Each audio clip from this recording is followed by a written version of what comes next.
nos nossos dias, na nossa cidade, para a glória de Deus.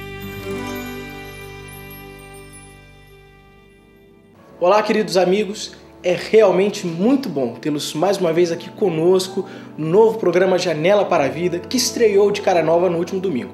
Bom, sabemos que na nossa sociedade, diversos são os casais que enfrentam dificuldades em sua vida conjugal. Muitas vezes, quando estão a sós, em sua intimidade, a questão sexual pode ser um grande terror na vida dos cônjuges, inclusive atrapalhando o relacionamento com as outras pessoas. Enfim, como Deus enxerga este assunto que nos parece tão delicado? Este é o assunto do Palavra Amiga de hoje com o reverendo Walter Moura. No quadro de entrevistas, Carla Naum conversa com a doutora Bernadette, que nos fala um pouco mais sobre a problemática do sexo na sociedade moderna. E o reverendo Weber Sérgio traz uma dica de livro bem interessante para você que quer passar mais tempo ouvindo a voz de Deus. Como você pode ver, o programa não mudou na dica de nada. Continua sensacional. Por isso, nem pense em sair daí, pois o programa Janela para a Vida está apenas começando.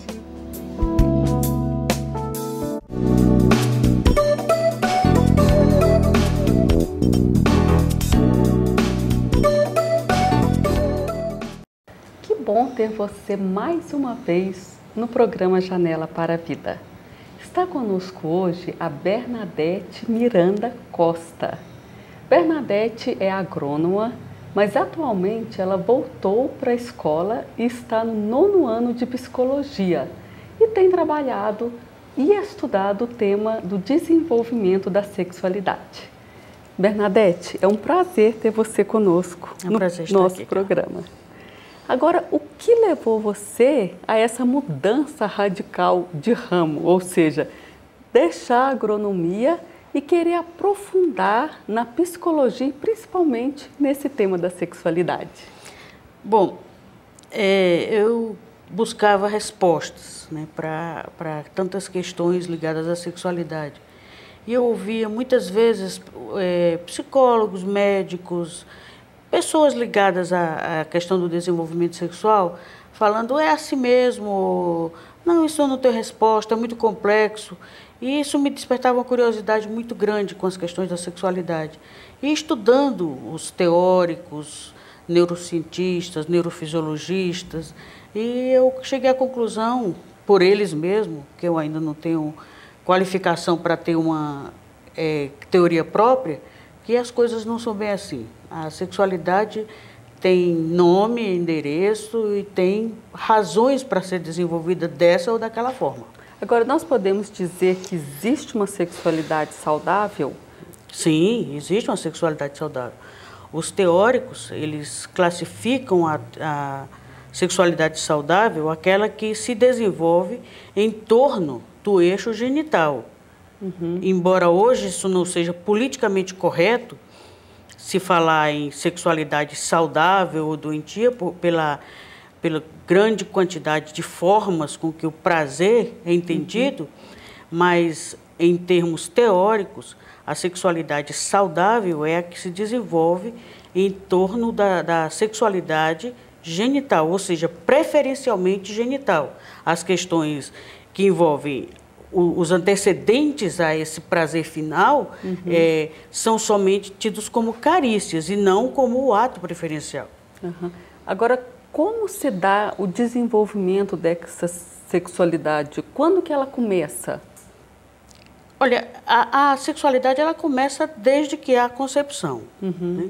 Desde que o iniciozinho da concepção. Então, desde criança começa a formação e o desenvolvimento da sexualidade?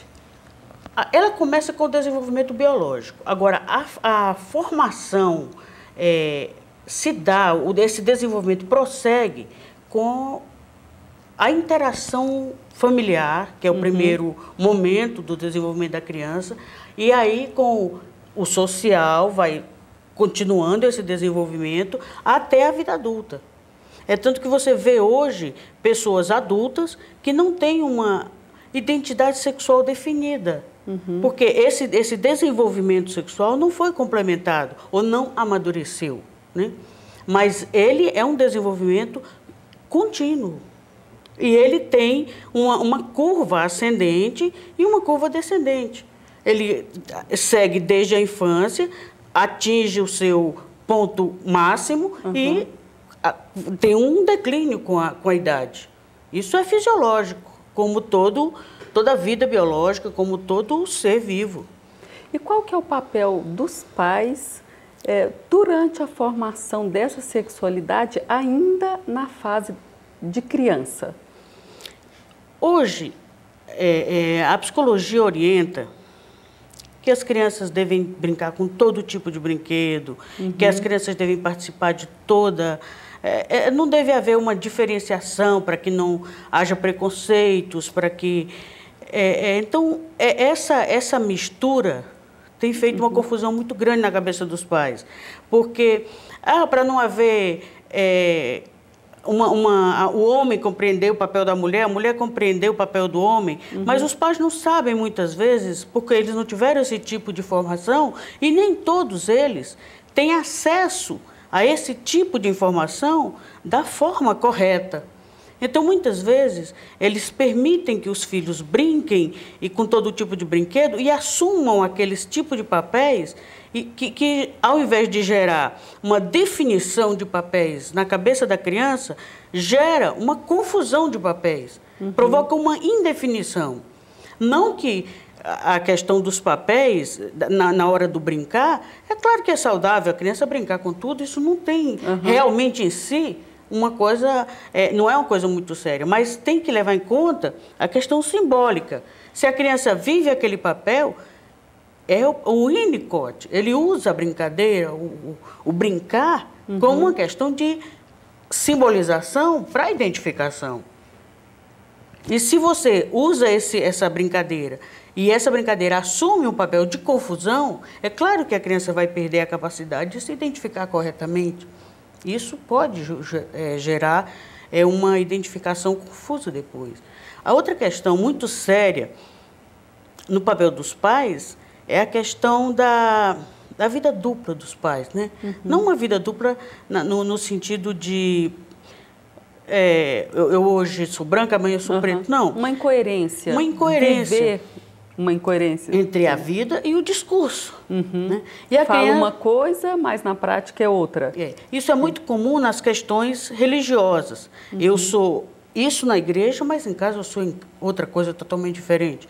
Isso na vida das crianças, cognitivamente, racionalmente, eles não percebem, mas isso tem uma repercussão emocional, uma repercussão simbólica muito forte. Isso reflete na identificação sexual também.